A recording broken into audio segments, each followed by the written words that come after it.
It's Thursday. You know what that means. It is Crossover Thursday here at the Locked On Eagles and Locked On Commanders podcast. We're going to take you in to the second time that these teams are meeting next coming Monday on Monday Night Football to see these two teams in the spotlight. Who's going to come out on top? All that and more on today's edition of Locked On Eagles and Locked On Commanders.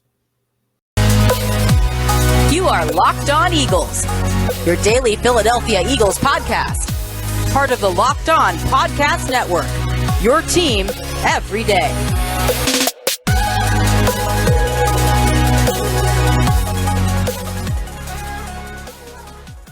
All right, everybody, welcome on into the Crossover Thursday edition of Locked On Eagles and Locked On Commanders. This episode is brought to you by Prize Picks. Prize Picks is daily fantasy made easy. Pick 2 to 5 players, and if they score more or less than their Prize Picks projection, you can get up to 10 times your money on entry. First-time users can receive a 100% instant deposit match up to $100 with promo code LOCKEDON. That's prizepicks.com/LockedOn. And thank you all for making us your first listen each and every day. David, this is the second time the Eagles and Commanders are meeting this season. It's on Monday Night Football. We get a national stage, but things are a little different. But I want to start out with some positivity first, David. I pulled up all the stats from the last couple seasons in the NFC East. This year, the NFC East through 9 weeks has 24 wins. In 2021, they had 32. In 2020, they had 23. In 19, they had 24. In 18, they had 31. In 17, they had 32. So right now, if you look at the pace of the NFC East, they are going to blow out all of the records that they have had the last couple of years. They are far and away the best division in football. They have the best record outside of the division at 20-5 on the season. Man, this is fun. I like when the NFC East is good. It might not be as great for you, but things are looking pretty good here in this division. Yeah, no, look, I mean, anytime it's kind of like, I don't know. I kind of look at it like Vanderbilt, right? Like you may be Vanderbilt, but you're still part of the SEC and you can still wear a little bit of pride in that. Obviously, I would prefer if the team I was covering was kind of helping to lift the division versus kind of being, the little brother in the division. But yeah, it's a lot of fun to go from having to hear about the NFC least all year to hearing about this kind of stuff. And of course, as it would work out, the NFC South, which was one of the best divisions in football most recent years, is now the NFC slouch division, as I like to call them, potentially one of the worst divisions in the NFL. So it's quite the contrast in my beats. But I'm looking forward to this game because honestly, like again, I'm a fan of good football. You know what I mean? I liked Jalen Hurts coming out in the NFL draft, so I enjoy seeing the success that he's having. Obviously, I'm hoping that my listeners and audience is happy after this game. But on a personal note, this is my first Monday Night Football game. I've never covered a Monday Night Football game, and it will check the block on the last kind of routine game that I need to cover outside of like a Super Bowl. But like for a regular season, this will complete my my regular season bingo card, so to speak. Oh, that's awesome. And I've never been to Monday Night Football myself. I've seen a Sunday night matchup for the Eagles back in 2017. But I just think Monday night, it's special. It just holds a place for the whole country, right? We get out of work on Mondays. We're like, oh, man, we still got 4 more days of this. But, hey, you got football. And especially right now with action going on, college football, you're getting football every day of the week. And like you said, I love what you said about having your listeners see good football. And I think that is overall the one message I've taken away from the NFC East. And I always say on my show, I love it when it's good and it's competitive because these games in and of themselves, you can't really predict. And it ultimately comes down to what team just plays better fundamental football a lot of the time. The team that doesn't have the turnovers, the team that just is able to run the football, the team that doesn't throw interceptions. That just seems to be the track record in this matchup. And this time around, it's not Carson Wentz that we're going to see. It's going to be Taylor Heinicke. So tell us about Taylor and what he has done since he has taken over at quarterback. I mean, he's done exactly what you expect him to do, right? He's brought a lot of energy to the field. He's brought a lot of energy to the locker room, to the practice field, to all of it. And that's kind of what Taylor does. And going in to his first start after Carson got injured against the Chicago Bears. That was a conversation. It's not so much, the things you can measurable, it's the immeasurables. It's the energy that you can't quantify. The fact that he plays every down like it's his last one, and it's also his first one. Like he plays with his hair on fire. That's who he is, and it makes for some really exciting moments. That we saw in Indianapolis, setting up that game-winning drive and kind of that late comeback there against the Colts. But also, it produces some heart-stopping moments. And I mean, you had one in the same with that touchdown pass to Curtis Samuel into triple coverage against the Minnesota Vikings. Heart-stopping until the referee got involved, and then exhilarating after the fact when Curtis Samuel did what he was able to do. That's just Taylor, but that is the biggest story of this game for the Commanders, is not only one, getting back in the win column, getting a division win. A lot of people left that first match against the Philadelphia Eagles thinking that if the offense were able to do a little bit more early in that game, then perhaps the Commanders are more competitive. And a lot of people left feeling they could actually compete with the best team in the division, just didn't do it fully, and especially for 4 quarters there in the early part of the season. But right now, Heinicke and Wentz have both led this team to 2 wins, rather. But they've also both had heartbreaking late turnovers in losses that you feel like you should have won, right? Like the Titans game, the Vikings game. Commanders probably should have or could have at least won those games, if not for late turnovers coming out of the quarterback. And neither has really looked fully in command of the offense, to be honest with you. And with Carson Wentz eligible to return next week against the Houston Texans, this is essentially Taylor Heinicke's last, I guess, if you want to call it rehearsal, but he's done this so much, it's really just the last chance to see, are we going to see any more consistency than we have in his first 12-plus starts leading this team? I take away from the whole Taylor Heinicke situation, from the success that the Eagles have had with backups, from what Dallas has done with Cooper Rush the last couple of years.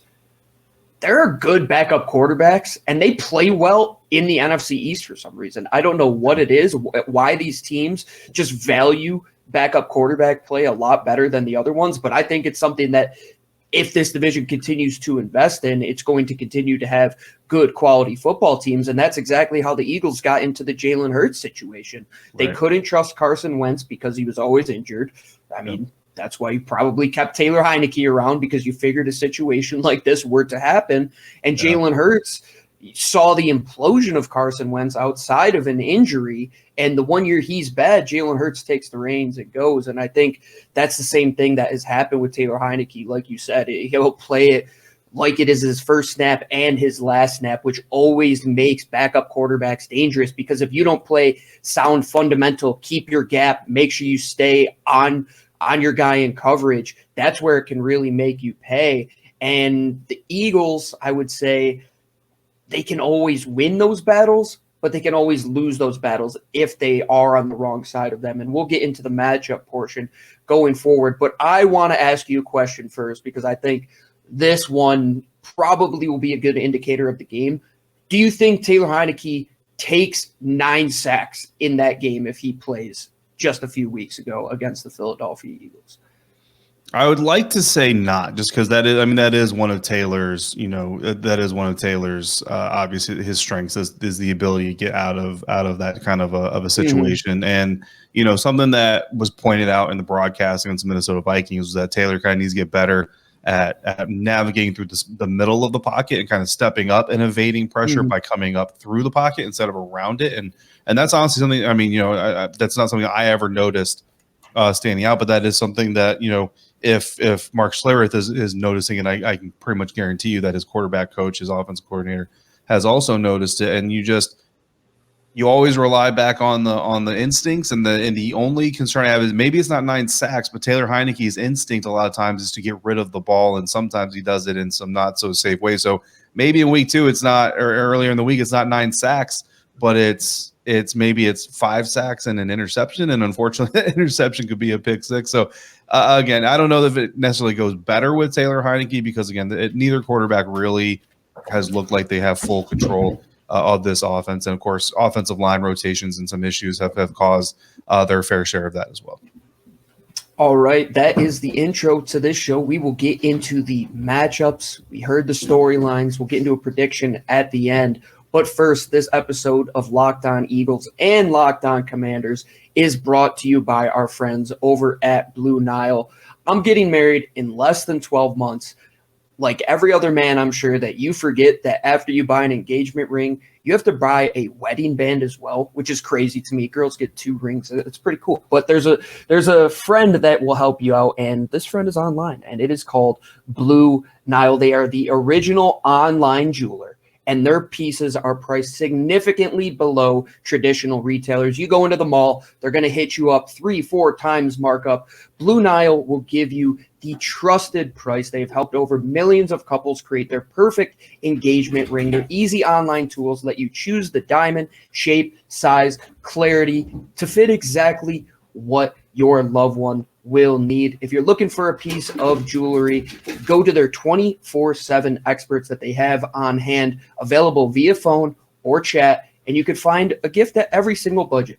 Shop stress-free with Blue Nile's 100% satisfaction guarantee. All Blue Nile orders are insured and shipped for free in discreet packaging. They also offer overnight shipping if you're in a rush. But plan ahead today. Make your moment sparkle with Blue Nile. Go to BlueNile.com and use code LOCKEDON. That's LOCKEDON to save $50 on your purchase of $500 or more. That's BLUENILE.com.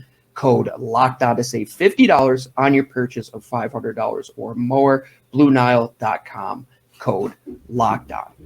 All right, everybody, welcome on back. It's Thursday. You know what that means. It's Crossover Thursday here at the Locked On Eagles and the Locked On Commanders podcast. Thank you for making us your first listen each and every day. For your second listen, make sure you check out the Locked On Sports Today podcast. David and I are always making appearances on the show. They give you the biggest stories in sports, go behind the scoreboard and behind the scenes with local experts and insights on Locked On, where they can only provide you with the best show every single day at Locked On Sports Today, available on this app, YouTube, and wherever you get your podcasts. All right, David, we're talking about the second matchup in the NFC East between the Philadelphia Eagles and the Washington Commanders on Monday Night Football in Lincoln Financial Field.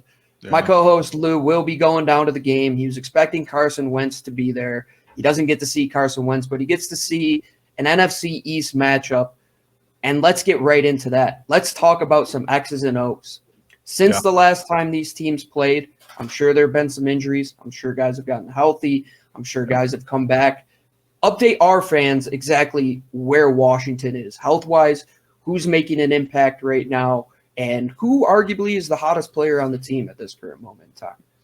That's an interesting one. And it's weird because Washington almost is less healthy actually going into this contest than they were in the last one. That's obviously not a good sign. But, Jahan Dotson, the rookie wide receiver, he's been battling a hamstring injury that he suffered against the Dallas Cowboys. Cole Holcomb has missed a couple of games recently, and we'll have to see today's practice, Wednesday's practice for the Commanders, a walkthrough that wasn't open to the media, so we won't get eyes on until Thursday.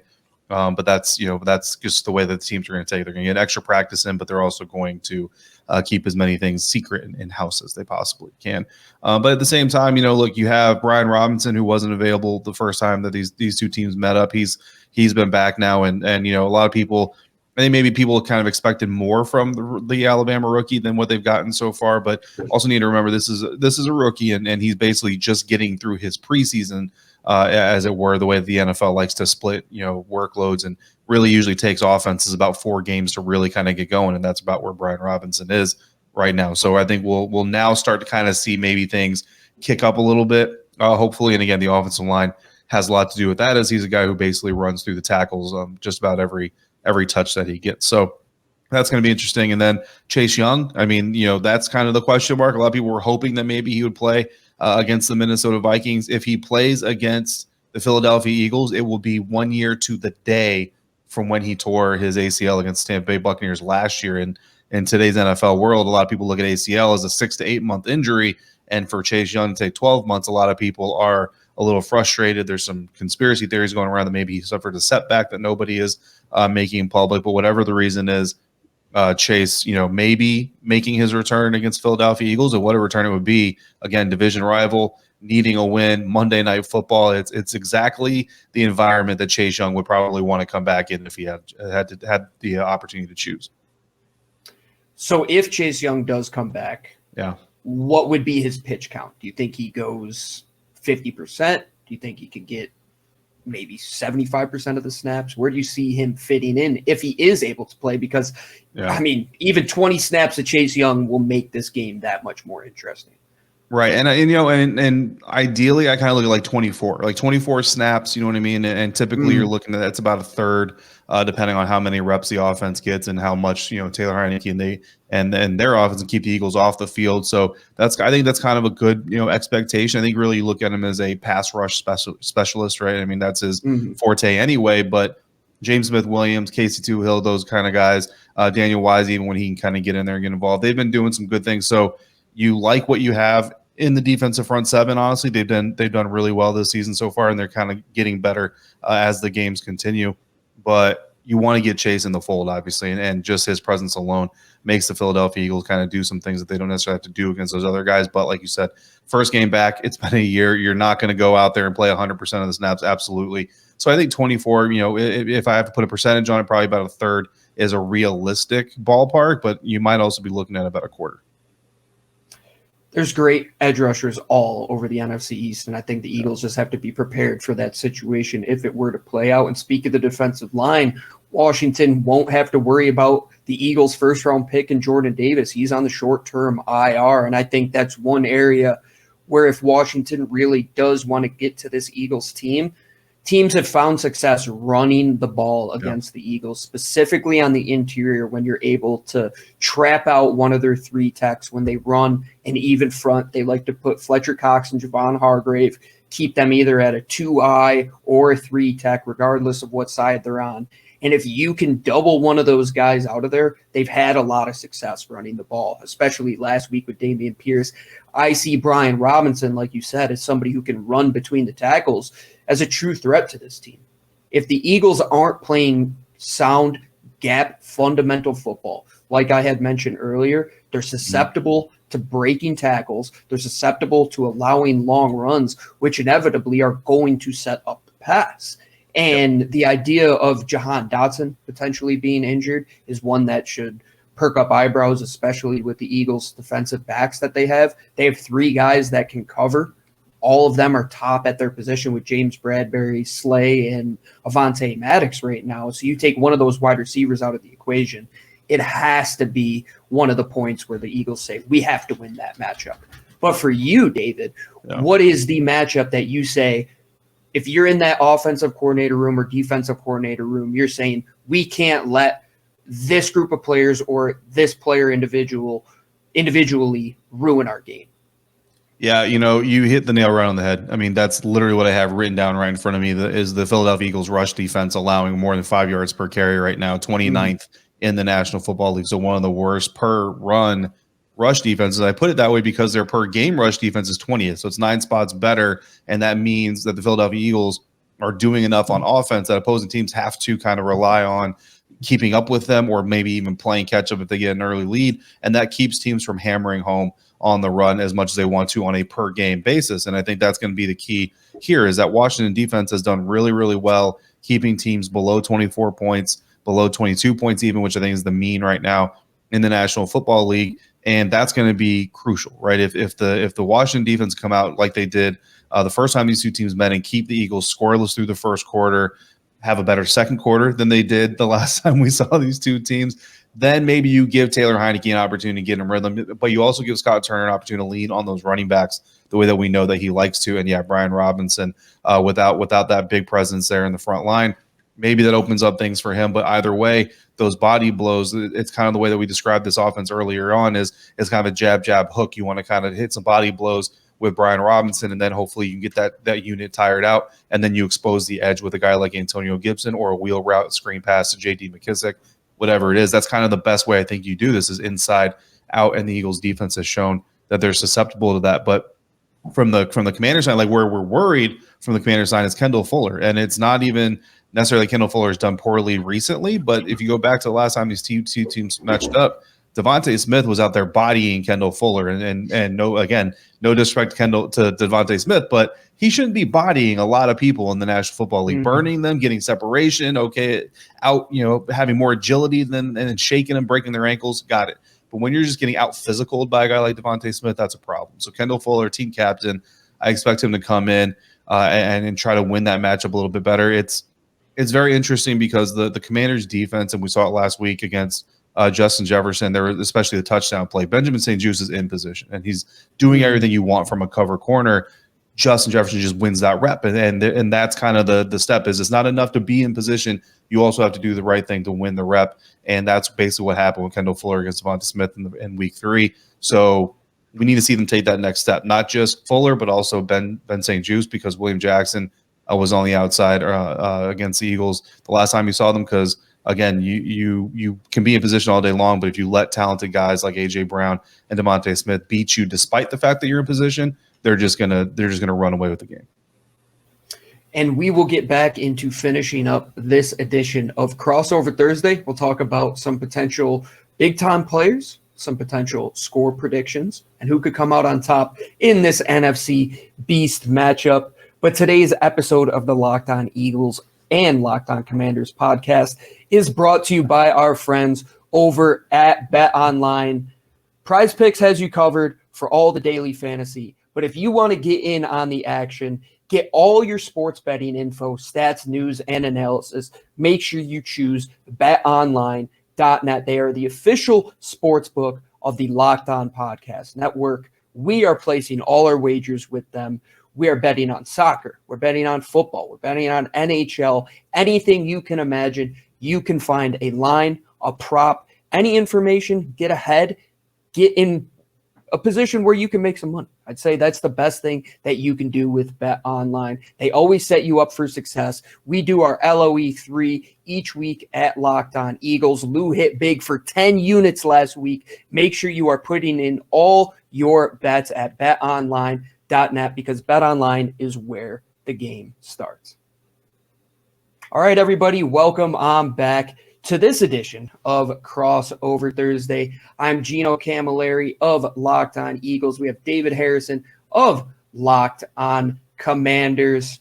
And we have another NFC Beast matchup. We haven't played the Giants yet, but we're playing Washington twice. We've already played Dallas once. I like to go through like a round robin where you play each team one time and then go back towards the end of the year. But this is one we're getting a middle of the season matchup after we already saw a matchup earlier in the year. I'm going to get things started, and I have a prediction. You were talking about corners in the last segment.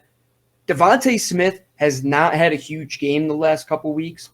I think this is where DeVonta Smith gets back on track, and I think this is his first 100-yard game that we have seen in the last couple weeks.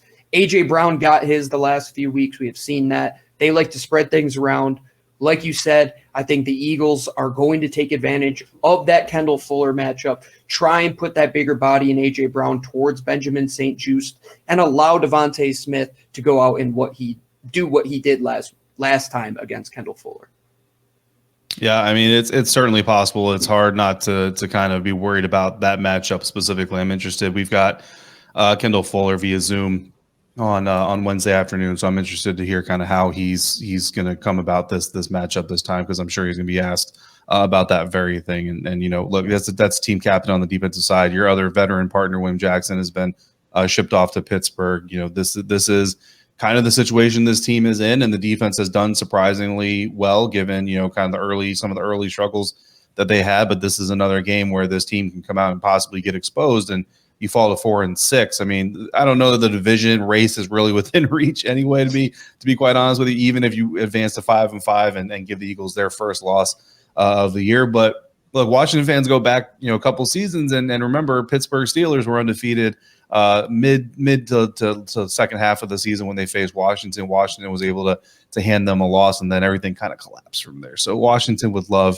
nothing more than to do that again to another Pennsylvania NFL franchise. But Gino, I mean, the Eagles are favored by 11 points. You know, you look at the results from the season, you look at the results from last time, it's hard not to kind of agree with that line. I don't know that I think they'll actually make it there, but you know, Taylor Heinicke, when he's leading this team, they don't really get into the 20s very often. In fact, only 2 out of the last 7 starts that Taylor Heinicke has his offense scored more than 20 points. And I think you're going to have to get at least 22 to beat this Eagles team. But the Commanders' defense has been looking better and much improved over the last few weeks, and Rashad Wildgoose stepping in there in the nickel has been looking improved as well. If Cole Holcomb comes back, I think that this game is a little bit better. If Chase Young can get like a third of those reps like we were talking about, I think that brings things a little bit closer. But given what we know right now, and we do have an extra day to talk about this before the game actually fires off, but given what we have right now, I think I see the Eagles getting 24 points again. I think it's more spread out. I don't think you get it in a chunk like you did last time,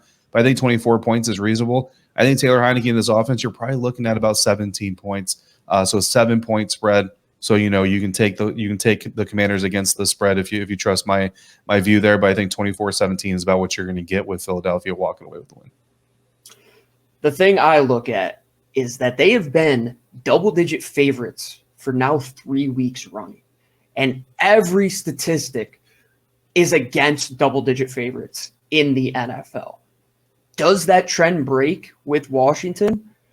Maybe the line. I think they do cover. I think it's safe to say that with that many points, Washington is going to cover. I think they do a good job holding the Eagles to sub 28 points, which I think is a good number. This Eagles team has scored close to 30 points in every outing that they've had.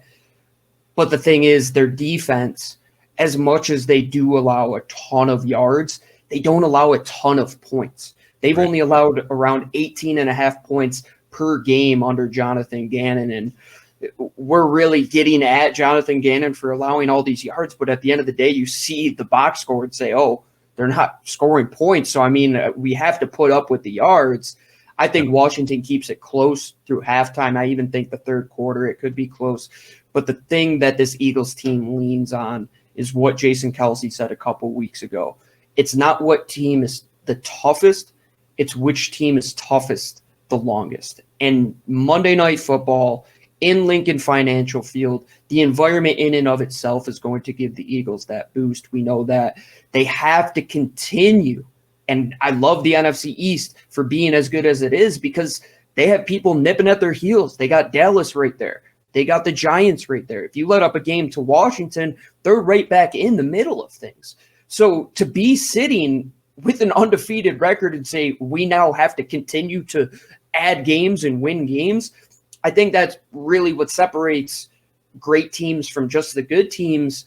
And these veterans that have been on the Super Bowl roster, that have been on other teams and seen how much it takes to make a run, and to realize that now with only one team getting a bye, you have to win as many games as possible. These division ones count basically as 2 wins because you give a loss to the other opponent and you take a win for yourself. This is one the Eagles have to come out on top, in my opinion. You have to win all your division games. If you want to do what you did in 2017 and make that run, you went 5-1 against the division, dropping a late season game to Dallas, so nearly going perfect in that season. Copy that formula. Beat your division opponents, then you take care of the conference, and then you take care of the out-of-conference games. These ones are the most important. I think at the end of the day, it should be close, should be a hard-fought matchup. I think it could be 24-18. I really wouldn't be shocked. I think that 18 number is right where Washington could get to. But at the end of the day, it's an NFC East matchup. I hate predicting these. If Chase Young comes back and he forces 2 fumbles and the Eagles for the first time all season have a negative turnover differential and they're playing from behind after halftime, there are some spots that the Eagles haven't been in when it comes to facing adversity. If they can play with a lead in terms of Washington, if they could get out ahead of them after halftime, let's see how the Eagles respond. Let's see if they lose the turnover battle for the first time and see how they respond from there. But if it's clean, fundamental, sound Eagles football that we have seen, I think the Eagles do come out on top. But I don't believe that it's going to be easy, David. I think we're going to see hard-hitting football. We're going to see fun football. I don't think the nation is going to be too upset at this primetime game. It should be good. Got Taylor Heinicke, you got Jalen Hurts, 2 opposite ends of the spectrum when it comes to quarterback play. But one thing I will continue to say, when the NFC East is the best, football is the best. So I hope this one is fun, David. Let our fans know where they can find all of your work. Make sure you guys are checking them out over at Locked On Commanders. We listen to all the shows just because we get all the insight with all of our opponents that are close to us. So if you want to win, you got to beat the division. So David, let us know where they could find you.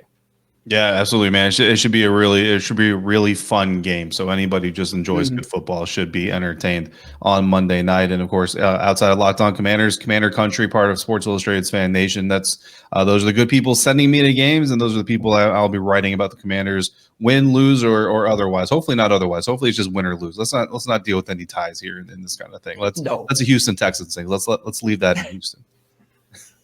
Yeah, and you could find me on Twitter at GC24_football, Find our main show at Locked On Birds. You can find David at DHarrison82. You could find him, what is it, at Locked On Commanders Podcast? LO Commanders, which is dangerously close to LOL, but yeah, LO Commanders. Yeah. LO Commanders at Locked On Birds. Check out all the shows. Make sure after you make us your first listen each and every day, you are making the Locked On Sports Today show your second listen of the day. They have all the biggest stories. We'll be on there, I'm sure, on Tuesday morning, the winner of this game. It's a big NFC East matchup. This is the best division in football. These are the two best shows when it comes to the Commanders and the Eagles. Make sure you're checking out all of David's work. Make sure you're checking out all of my work as well. We will see you the next time. And as always, thank you for joining us on Locked On NFL. For Crossover Thursday, I'm Gino Camilleri from Locked On Eagles. He's David Harrison of Locked On Commanders, signing off.